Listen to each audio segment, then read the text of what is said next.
hồi đó không nước kre hơi chặt mãi chặt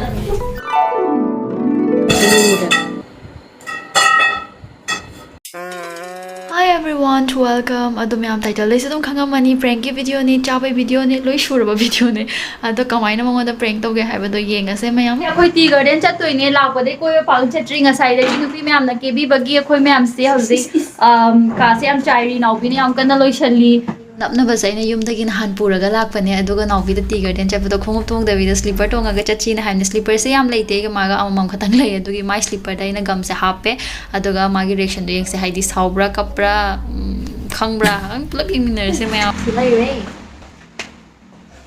ma tu ur we na sai do de san kamal hai thom ma myam loi bi rabo myam loi do re Vidya Lakshmi loi rabo Vidya Lakshmi loi rabo Vidya Lakshmi loi re power pyro power bank se kai dau nam no power bank se pai na bane come on baby akoi chat tore mayam high school sticker dom sira sandal to nga chala ja ba sneaker loi pur lai ha ba pure ko pu bdia pure khongu chi chu na ma ka the na thamni ai ki chapel Jenny ai ka chapel ro nang isa chalo ai chapal ne ai chana se loi chalo Jenny yung hajan bra tu ma yung na ti hoi rong khong na kre na che kai nang ai kai no chai nang di yung ni chen dan hang dok ta thro ya da re nap kre ang dai sin na ya da bra hai ba pren che thum da gari do awai do gari ni na ngai ne ya dra ba pat long da sin thoro nai Kamay tulog siya sa ting de dia. so den nap kre Ang ganda po lagi. ya adres mai na pa lai re ha ba tu chala se do Chala sira, man chala sira. Ang chala sira sem ko. Tingjan ba do lore na pa di pa na. na khong am dum me ha kai no hai Ma na ko I sogol ini ai na sogol da la. Ai na kam na pe du ma na sogol na ko na ko. na dai si ching na na khong ina ko na maning le ho wai na khong do Na ye du na ne che. ai da du dai sai ching na si ching ai ching na Na ye. ai kai na ching ga na ki na khong la ka no khong in ke ji kun mu lo na ke ji kun nam se le No cha ko cha lo. Ma cha da. Na ye. se moi na bra Ai ko pi.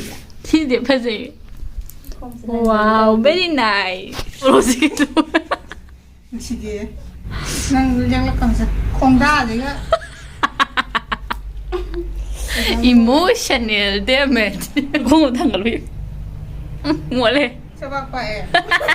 Hauzik loi re prank su loi re humang su thoe naw bi chat le. Ai na sogol ra ma na boi chok de la bo ni prank do ra. khoi gi hero na lo thokre Hero. Thazana de prank to man dana thazana da banina prank kum jam toina taude atu ki 다 거의 무슨 나잖아 너는가 manu nam thazana de ba hamra kainom tor aba thazana de ba skin se makeup kum ba to ba idi heavy oi gera light makeup kum ba to ba kan da blush kum ba dum thai ba idi ado idi blush kum ba highlighter kum ba tha ba se red kum ba khara pigmented oi ba khara hom khot ba so dum pa mi dana ado gi ngasi disi phag Travel friendly oiban NYB gi Pro Blush and Highlighter palette 2-in-1 palette ne yam pigmented oi smooth and blendable so oiban bot ne ma se sai de do make the color da ban skin tone gi matong ina blush ki color se dum khai bane ado sigi palette se de shu na yawi ba ado ga khoina dum hide blush kum ba tha ba se cheekbone da gi horaga temple box chin khalaga dum tai doi ne ado ga yam kana wang khana na trag yam makha cha tharaga tai se ka shyam kana phasaba oi da bane highlighter season of the yam like you know har kan fan brush ma par ni aduga ekhoi gi high points se chat ting thokrani do high points size karam karam jaga no higher kan ekhoi gi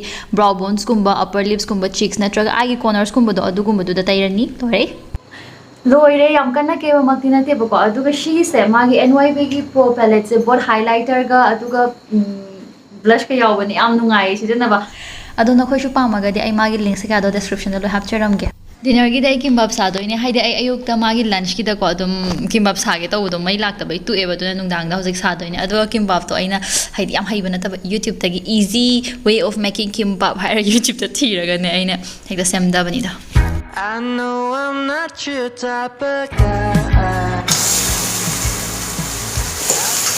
That is because I'm shy. ꯃꯁꯤ ꯌꯦꯡꯉꯣ ꯑꯩ ꯑꯗꯨꯝ ꯆꯤꯛꯑ ꯂꯩꯔꯦ ꯑꯩ ꯆꯤꯛꯑꯣ ꯍꯥꯏꯕ ꯅꯠꯇꯦ ꯍꯥꯏꯕ ꯆꯤꯛꯑꯣ ꯀꯩꯗꯧ ꯑꯩ ꯈꯨꯠꯁꯦ ꯌꯥꯝ ꯍꯥꯎꯕ꯭ꯔꯥ ꯑꯩ ꯈꯨꯠꯁꯦ ꯌꯥꯝ ꯍꯥꯎꯕ꯭ꯔꯣ ꯑꯩ ꯈꯨꯠꯁꯦ ꯌꯥꯝ ꯍꯥꯎꯕ꯭ꯔꯥ ꯀꯥ ꯑꯉꯥꯎꯕꯤ ꯑꯉꯥꯎꯕꯤ ꯑꯉꯥꯎꯕꯤ ꯑꯉꯥꯎꯕꯤ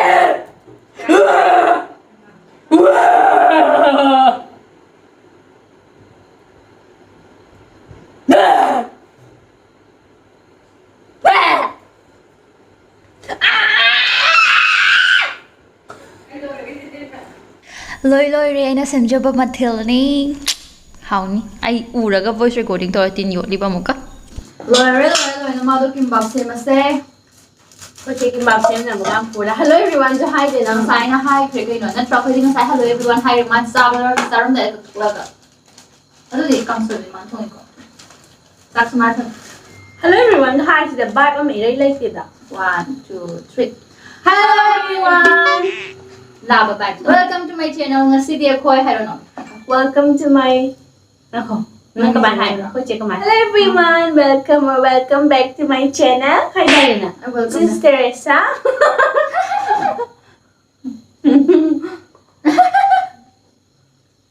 Rồi thì có Nó hiu rồi Cái sauce Ngay của hệ Cái tàu tụ ổ rồi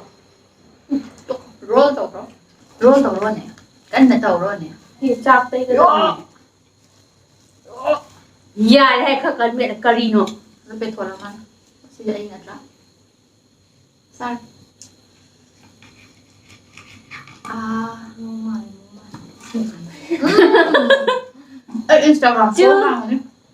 Đây là gặp Hà với đây là mà mong rồi những mối của chúng ta mà sao chúng mà sao rồi lên rồi ở đâu mình đi nên phải học dòng mối chẳng học thì Hầu hay đâu việc ra rồi Em bắt đầu việc Hầu hay à Việc như ngay cô Maning na tan ko legend.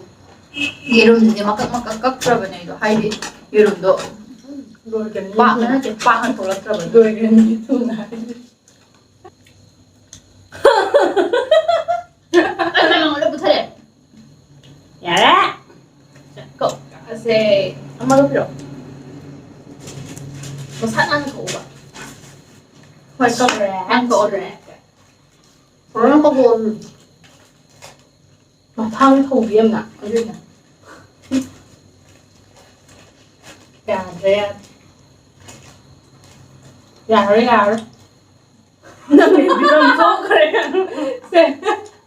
thăng trong thùng gì cái gì Chắc là người mà năng khai đi Nó phần năng mặt Sao rồi cây nó nắp trà Nắp kia nắp quay kia kimbap Nắp kia nắp quay kia kimbap hay besi di Amo ba manung sida mayam hapa si kimbap ko Sao Ngom ta. Cheers Ako kimbap jam ding payo jam jo. Oh Nhưng không ăn chứ. Nang nam na bo na ba si do re.